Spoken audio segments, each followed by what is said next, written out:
There's a certain rule, a principle, that all of the professional producers use in literally all of their music. They use it on synth lines, bass lines, drums, vocals, everything. And once you learn about it, I guarantee that you'll start noticing it literally everywhere. So, what is the rule? Where does it appear? And how can you apply it in your music? I'm going to answer all of that in just a minute. But first, let's play a little game. I've prepared 4 examples of the principle in use that we're going to analyze, and you'll see if you can figure out what the principle is on your own. Sounds good? Alright, let's go. We're going to start with an absolute classic from Bob Sinclair, which is World Hold On. It has like 200 million streams just on Spotify, and you've definitely heard it before. And what makes this track so iconic is that whistling melody.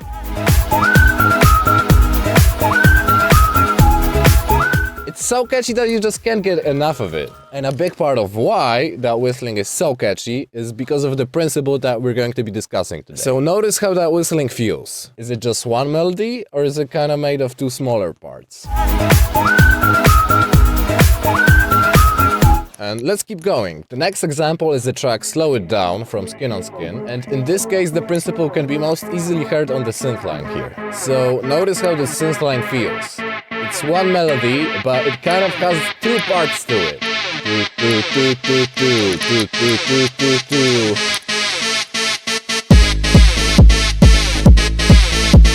Oh, and the principle was also applied for the vocals in this track. Can you keep up with me? Keep up with me. Should've slowed it down. Should've slowed it down. Are you starting to notice a pattern here? Okay, let's do another example. See what I did there? The next example is Your Mind from Another, and I absolutely love this track. And here the rule can be very clearly heard on the vocals. And even more clearly on the chords.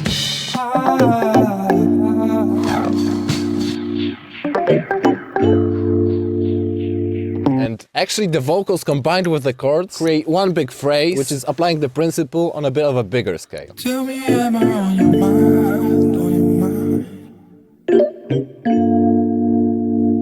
Can you tell what the principle is yet? Let's do one last example just in case you can. Now this is a remix of Schlar's track Naughty Boy from Narcissus, and as soon as it starts you can already hear the principle in use. But check out how the vocals sound in this part.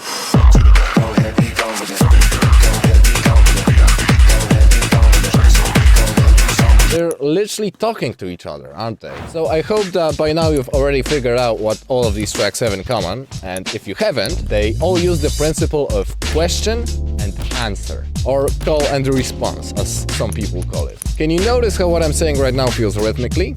Good. Because that was a question I just asked and an answer I gave. The rule of question and answer is all about making your music feel more like a conversation. It's about making your music talk to itself. For example, having the bass notes talk to the higher notes. You can achieve the conversation feel through differentiating the pitch, the rhythm, the texture of the sound, or even by using silence. Because when somebody asks you a question, Hey man, how are you? you most likely have to process the question first, make sure you understand it, and only then you're able to come up with an answer. Oh, I'm good, thanks. So there's some dead space between the question and the answer. And you need to let your music breathe in that same way. The composer Debussy once said that music is the space between the notes. It's a pretty cool quote. I think he was onto something. Now, if you didn't figure out what the principle was when I was showing you the examples, feel free to rant back to them and take notice of how they make their music feel more like a conversation. Okay, are you back now? Great. Now that I've shown you what the principle is, I can show you how you can apply it in your music. And there's different levels that you can apply it on. You can either apply it on the macro scale in a more big picture way, or on the micro scale and focus on the finer details. We're going to start with the biggest scale that the principle can be applied on, and we're going to work our way down and zoom in until we are at a microscopic level. So, the largest scale that the principle of question and answer can be applied on is the entire song structure. Have you ever heard of the terms verse and chorus? Because you could just as well replace these words with question and answer, because that's literally what they are. Yep, I told you. This principle is literally everywhere. Though you already know what a verse and chorus is, so let's zoom in closer. So, you can switch from one phrase into another and have that repeat. So phrase 1 plays, and then phrase 2 starts playing after that. I've color-coded the questions pink and the answers blue, so that you can see it more clearly. Now that's not all, let's keep zooming in. The question and answer can happen more dynamically. Two musical phrases can switch between each other in various moments, to create a kind of one consolidated single musical phrase. And here's this applied to the same sounds in a different way. And you can even combine these two phrases to switch between each other, like we've already shown in the first example.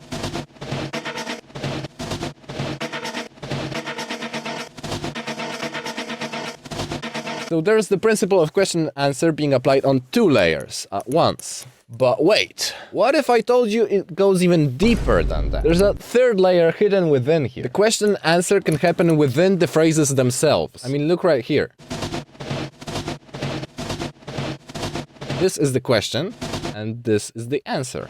Or in the case of our second sample, this is the question, and this is the answer. You know these picture puzzles with the triangles? The ones where there's triangles within triangles within triangles? It's like that in our case. Q&A within Q&A within Q&A. They overlap on each other. Cool, I hope you're getting some value from this so far, because when I found out about this, my brain was like... And if your mind is being blown as well, first off, smash the like button, and second off, you could probably use a break from all this learning. So let's take a breather and do a fun little exercise. Remember those triangles I just showed you? Triangles within triangles within triangles? We're going to analyze this drum loop in the same way. How many uses of the Q&A principle do you notice?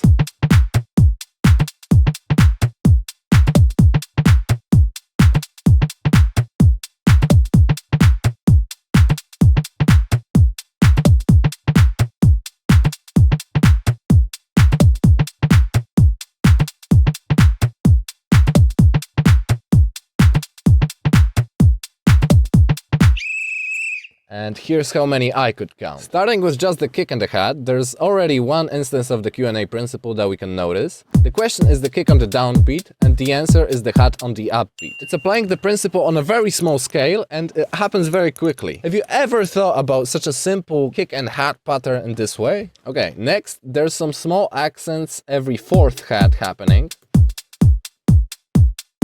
So you could say that the question is the first three hats, and the answer is the fourth one with the accents. Then there's this doubled kick happening every 2 bars. So you could say that the question is all of the first kicks, and the answer is in the last 2 kicks. And now let's add the clap to the equation. The clap is happening on every second downbeat, and it's obviously answering the question of the kick. Now let's add the tom and the pluck as well. And I'm going to mute the hat and the clap for now, so that we can focus on the tom and pluck more. And notice how the tom also bounces off of the kick, because they're not happening on the downbeat, they're accentuating the offbeat. They are also answering the question of the kick. And let's keep going with the toms. I'm going to zoom in on just this first part for a second. And now notice how the first 2 toms are on the second and fourth step, but the third tom is on the third step. This last tom right here is also lower in pitch.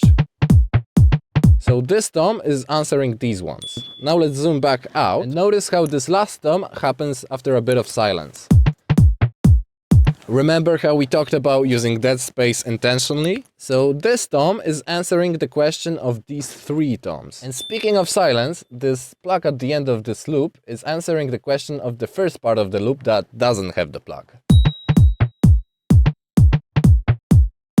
So that's 8 uses of the Q&A principle. It's just a simple 2-bar drum loop.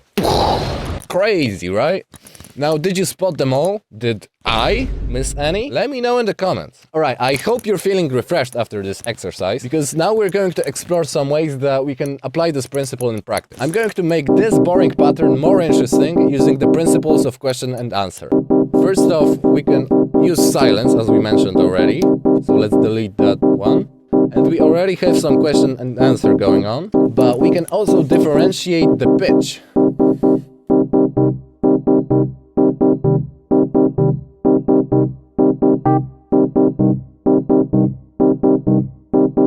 And we can also alter the rhythm and put some of the notes on the offbeats. And here's what that sounds like with the metronome on. And if we also want this pattern to answer the questions of the metronome, we can also move it on the offbeats, like so. So this way it's going to be more groovy in a way. Now another thing I like to do to add even more variation is make this one little phrase into two kind of similar phrases. So let's press that duplicate button right here. Now you see the second half of the phrase, we can shift it around like so. And there's already some interesting results going on.